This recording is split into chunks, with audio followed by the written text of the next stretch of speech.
Yo me considero un hombre culto, un auténtico mamador de la literatura. Entre mis libros favoritos tengo Dune, Narnia, El Conde de Montecristo, Los Miserables y No tengo boca y quiero gritar. Sin embargo, estoy claro que si me tocara escribir, no podría hacer algo más allá de mí. No obstante, tras haber leído muchas obras de culto, considero que tengo el suficiente conocimiento para decir qué es bueno y qué es mierda, además de justificarlo. Por ello pensé, ¿por qué no criticar el trabajo literario más largo disponible no en mi biblioteca personal, sino en general?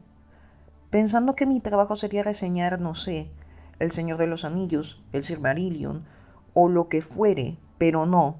Al buscarlo me salió el video del perrito Pemchomcho diciendo que el trabajo literario más extenso es un fanfic.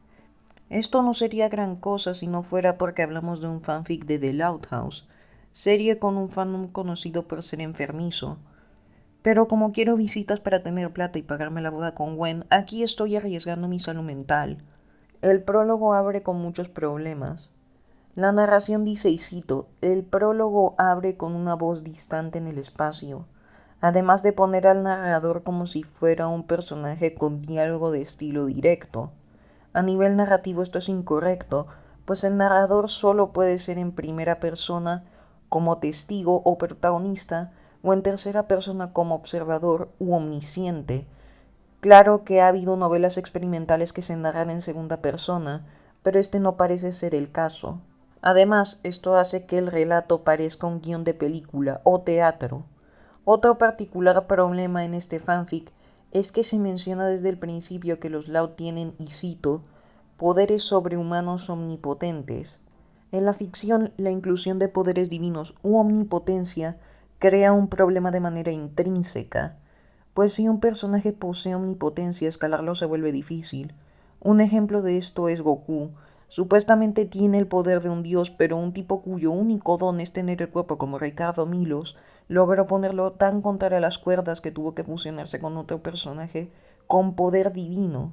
Claro que no es imposible escalarlos, porque por ejemplo Doom Slayer tiene un poder justificablemente alto, pues los únicos que han podido hacerle frente son Kanmaker, un ángel, el cono del pecado que crece su poder cada segundo que está en la tierra, y el Señor Oscuro, literalmente Dios. Otro punto que necesito comentar es que el man que escribió esto agregó sin razón a Riley de Intensamente y a Hércules. Esto no tiene sentido para con el título de la obra, pues el término revamped, que significa renovado o actualizado, no justifica esto. Agregar nuevos personajes porque es tu visión de la historia no lo hace aceptable, porque si yo hago Eragon Revamped, agregando y corrigiendo cosas de la obra original, como la poca relación en apariencias entre Eragon y Bron pese a ser padre e hijo, no puedo por mis santos cojones meter a Megaman. El siguiente capítulo es más de lo mismo. El self-insert del autor se siente demasiado ególatra y narcisista, y te lo dice el tipo que se llama a sí mismo el rey de los RTS por haberse pasado el Command and Conquer en fácil. Esto lo digo porque el autor, James Dean, se autointroduce como un personaje multimillonario, o sea, alguien tipo Elon Musk, con un cuñado, lo que deja implícito la tenencia de una pareja.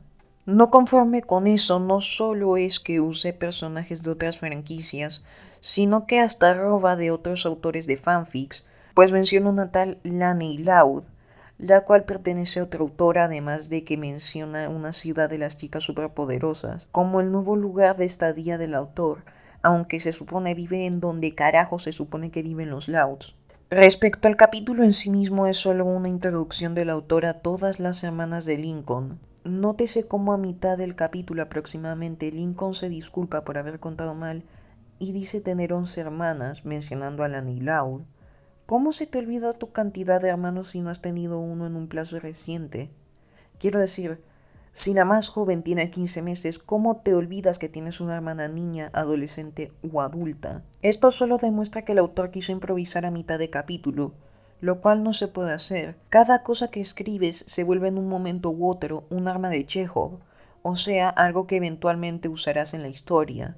Si agregas muchas subtramas o detalles, hay altas probabilidades de que se queden cosas sin resolver, a menos que sea Soda. El capítulo 13 es solo el capítulo de Ark narrado con el autor como personaje y curiosamente este capítulo es mediocre, que teniendo en cuenta cómo había estado siendo es un alivio, siendo el único problema que yo leí es que al final del capítulo el autor aclara que tiene 30, actualmente 38, pues han pasado unos 8 años desde que escribió este capítulo, y que en todos sus fanfics él es un Jedi de 15 años.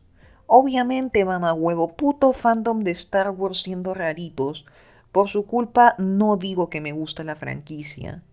El siguiente capítulo es una reinterpretación del capítulo Efecto Mariposa. Tuve que leerlo 2 veces para recordar que era el capítulo este donde se va todo a la mierda y resulta que era todo un sueño de Lincoln en plan Oliver Atom sin piernas. La diferencia es que en la adaptación del creador los eventos del capítulo sí pasaron, pero el autor y Lincoln lo solucionaron a base de Deus Ex Máquinas. Uno de estos Deus Ex Máquinas siendo que el autor de la nada tiene poderes de agua y los usa para curar. Ríete tú de Katara. Ignoraré por un segundo que esto no tiene bases porque a la hora de escribir tienes que dejar claro por lo que tu personaje es capaz de hacer X cosa. Por ejemplo, en el libro de fantasía adolescente Eragon, se te deja en claro que Eragon puede usar magia, pero cuando intenta cosas como matar a un sombra, se le hace difícil porque no tiene ni la habilidad física ni mágica suficiente. Sin embargo, los eventos de la historia lo encaminan de tal manera que cuando lo hace para el final del primer libro se siente justificado y catártico. Hacer que un personaje que pueda hacer A y B de repente haga F y N no es lógico a nivel escritura y no se debe hacer por consiguiente. El siguiente capítulo es el del punto dulce, ya saben, es donde pelean por un asiento de coche. Y básicamente es una reinterpretación mala, porque el autor de la nada mete a Alfred el de Batman como su mayordomo. Él dice que no es el Alfred de Batman, pero man, tiene el mismo nombre, profesión y sabes de la existencia del personaje del cual supuestamente te inspiraste. Por lo tanto está claro a quién le copiaste. Además aquí menciona que el personaje del autor tiene poderes psíquicos sin razón alguna. De nuevo lo que dije, tienes que establecer bases para las jaladas que metas. No puedes sacarle poderes de la nada a tu personaje. Y esto me hace darme cuenta de algo. Esto es un intento de realismo mágico penoso. No porque vives en un mundo con magia y poderes puedes hacer lo que quieras con tu historia. Las capacidades que les das a tus personajes tienen que tener sentido y en cierto modo tienes que limitarlos para avanzar la trama. ¿Te imaginas qué hubiera pasado si en El Señor de los Anillos Gandalf desde un principio hubiera podido destruir el anillo único? Pues eso. El siguiente capítulo es una reinterpretación del capítulo donde Lucy les lee el futuro y de casualidad se cumple, solo que aquí le meten una subtrama del protagonista encontrando una sirena y llevándosela a casa. Porque claro, un ser mítico inmortal va a confiar en la misma especie que ha escrito mitos de su especie, siendo seductoras y asesinas de hombres a la primera de cambio. ¿Que cómo se la encontró? Te preguntarás. El autor tiene un poder llamado sentido sirena, que le permite localizar sirenas. He visto cosas más raras en Warhammer como las hojas trifásicas, pero esto no es solo inútil sino impráctico. Si en este universo las sirenas no son malvadas, ¿para qué necesitas o quieres localizar una? El siguiente capítulo es la reinterpretación del autor del capítulo donde se atasca la poseta y nos dejan salir a Lincoln a la Comic Con. Al asunto llega el autor con la sirena, la cual por cierto se llama Varie, y el capítulo es más bien normal, hasta que Lori le hace calzón chino a Lincoln y Varie en retorno la golpea con el agua estancada de la poseta. Según me comentó mi pana el Sonic, esto es la primera de incontables veces que veremos un fetiche del autor en la obra. Otra cosa es que Varie tiene hidroquinesis cósmica. Ni puta idea cuál es la diferencia entre la cósmica y la normal, pero piola. La lógica se fue de sabático hace rato, de todos modos. Antes de continuar, te pido por el amor de San Kitamura, creador de Mega Man, que te suscribas, comentes y des like para que el algoritmo lo recomiende. Además de por mi salud mental, llevo 6 carajillos encima y le he tenido que pedir herba para los porros a mi amigo el noruego, porque si no, no aguanto leer esta diarrea. El siguiente capítulo es aún peor. No solo está basado en uno de los peores capítulos de la serie, que es ese capítulo donde Lori piensa que Clyde ahora le gusta a Lenny, sino que le añaden otra habilidad inútil al protagonista: imitar sonidos de depredadores. Cuando creas una historia, tienes que asegurarte de varias cosas. En el caso de las de fantasía con magia o ciencia ficción, debes asegurarte de que los personajes y protagonistas tengan habilidades diversas, además de que sirvan tanto como limitadores para la trama como motivantes e impulsos. Por ejemplo, en El Conde de Montecristo, que ni siquiera es fantasía, pues es un mundo bastante realista, esto ya se sabía y se respetaba, pues se deja claro que la razón por la que Dantes se pudo hacer pasar por un conde fue gracias a la Batefaria, el cual lo instruyó en varias disciplinas y le habló del tesoro que luego usó para hacerse de renombre mientras estaba en el castillo de If. De esa manera logró ejecutar su venganza. Lo peor es que este autor no tiene ninguna excusa. Es un hombre de 40 años. Debería ser capaz de conocer lo suficiente de literatura para saber que se deben justificar las habilidades de los personajes en un libro. Y no, los recursos no son una excusa. Hay gente que ha escrito con mucho menos. Por ejemplo, Alexandre Dumas, escritor del Conde de Montecristo, escribió cuando ni siquiera se respetaba a la gente de raza negra, así que creo que no hay excusa para escribir semejante mierda. El siguiente capítulo peca de lo mismo. En este capítulo creen que Lincoln no es realmente un Laud y por alguna razón prueban a ver si tiene poderes, pero ¡oh maravilla! Él no los tiene, pero el autor sí. En este caso hablamos de supervelocidad. Ignoraremos que el hecho de ir rápido y volver con cosas de otros países es algo tan cliché que te puedo nombrar al menos 5 obras donde vemos esto. Y no solo eso, sino que el autor mete por el medio a George Bush y la esposa de Bush, sin razón ninguna, pues resulta que ellos asistieron al parto de Lincoln. No sé si esto pasa en la serie como tal, pero no creo, pues Nick nunca permitiría esa clase de menciones a políticos en sus series. Creo. Otro punto negativo de este capítulo en adelante es la coherencia y la estética, pues de aquí en adelante el autor pone en negrita el nombre de ciertos personajes previo a un diálogo en estilo directo, lo cual no sería problema si lo hubiera hecho desde el principio. Basado en el proceso de corrección de la lengua, hay una cierta coherencia a seguir cuando uno escribe. Por ejemplo, a la mitad de una obra, por mucho que yo pueda hacerlo, pues nadie me lo impide, no puedo pasar de citar un diálogo de un personaje usando comillas españolas a citarlo usando comillas inglesas, más que nada para conservar la coherencia de orden y estética. El siguiente capítulo es tan malo que me lo salté. Imagínate lo malo que es que ni siquiera hay errores que pueda resaltar. Así que vamos al capítulo 12, porque sí, he leído 12 capítulos de esta mierda y no pienso parar hasta que haya 5 páginas de guión, porque quiero demostrar que soy el máximo mamador literario. Este es el capítulo de las bromas, ¿sabes? Ese donde la hermana Franco Escamilla de Lincoln hace un montón de bromas por el April Fools. Solo que aquí el protagonista lo resuelve todo con la fuerza porque su personaje es un Jedi. ¿Recuerdan eso? Y no, esto no es una escritura porque está disparando un arma de Chekhov. Es pendejez en estado puro.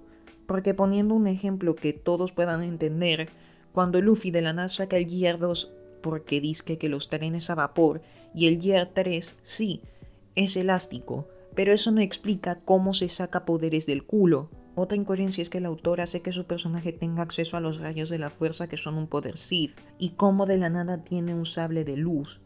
Literalmente se lo sacó del culo, y no solo eso, sino que hay una parte donde la sirena, Varie, le tira unos pañales llenos de mierda a la Franco Escamilla. De nuevo fetiches raros de un fan de Outhouse. ¿Por qué no me sorprende?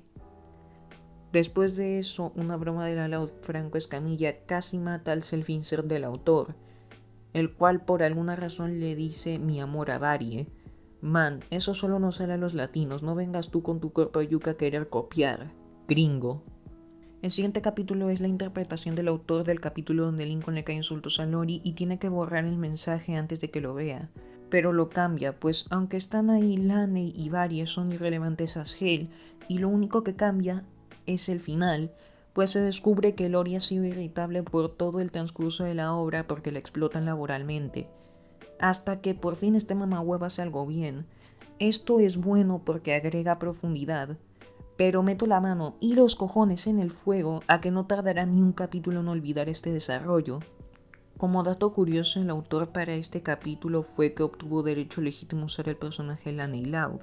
Pasa que en la nota donde agradece al creador del personaje dice: prometo no abusarla. Hermano, ¿qué diablos? Eso debería estar implícito desde el momento en el que te dieron el permiso. El siguiente capítulo es uno donde todos los hermanos y el self-insert del autor, junto con la sirena, entran a un club de los Louds para contarse secretos, excepto la Loud esta que es una Barbie. Ella se enoja y la dejan entrar para que se deje de joder, pero ella dice los secretos a los padres hasta que el autor descubre un secreto de ella y dice a los hermanos para que puedan devolverle el favor. Este capítulo es mediocre y tiene pocas pendejadas, sin embargo noto una falta de construcción notable en los vínculos de los personajes. El autor, el cual ha conocido a la familia Loud por pongámosle un mes, es de repente de la suficiente confianza de la familia para que les digan todos sus secretos. Vale que uno puede que confíe en él, pero 11 hermanos. ¿Es posible construir relaciones de poco tiempo de tal manera que tengan sentido en la historia? Un ejemplo de esto pasa nuevamente en el libro de fantasía adolescente Eragon. El protagonista desarrolla en poco tiempo una amistad cercana con un chico llamado Murtagh. Esto debido a que desde el principio del libro, donde muere su tío, pues descubrieron que el chico tenía un dragón y desde entonces se dedicó a vagar con diferentes objetivos, entre ellos matar a los Razak, los cuales mataron a su familia. Luego quiere ir haciendo más cosas y tal, pero por el camino conoce a Murtagh, el cual llega en el mejor momento, pues justo cuando llega muere un personaje relevante de la obra, con el cual Eragon había hecho un vínculo bastante grande, lo cual justifica que en muy poco tiempo se cojan confianza. O retomando el ejemplo del conde de Montecristo, todos confían en el conde porque nadie sospecha que sea Dantes, al él estar preso o muerto, presuntamente en el castillo de If. Las relaciones de amistad en un libro deben estar justificadas. No puedes hacer que todos sean amigos porque sí. Este es uno de los errores que comete la película de Ready Player One, pues Parzival confía al segundo en Artemis, mientras que en el libro hay más y mejor construcción de su relación.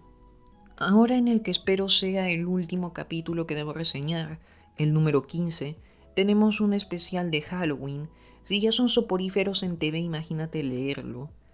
Ok, ya al autor se la suda la estética, porque pone acto 1 como si fuera una obra de teatro. Bro, no eres Alfonso Sastre, Miguel Miura o Buero Vallejo. Get out.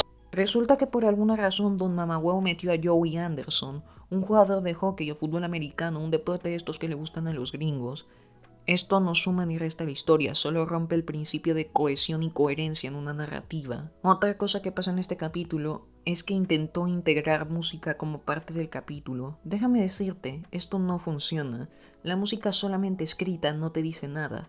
La poesía, sin embargo, tiene la particularidad de que hay esquemas hechos para que puedas rimar, aunque puedas salirte de ellos, siempre que sigas las reglas como las sinalefas, metonimias, etc.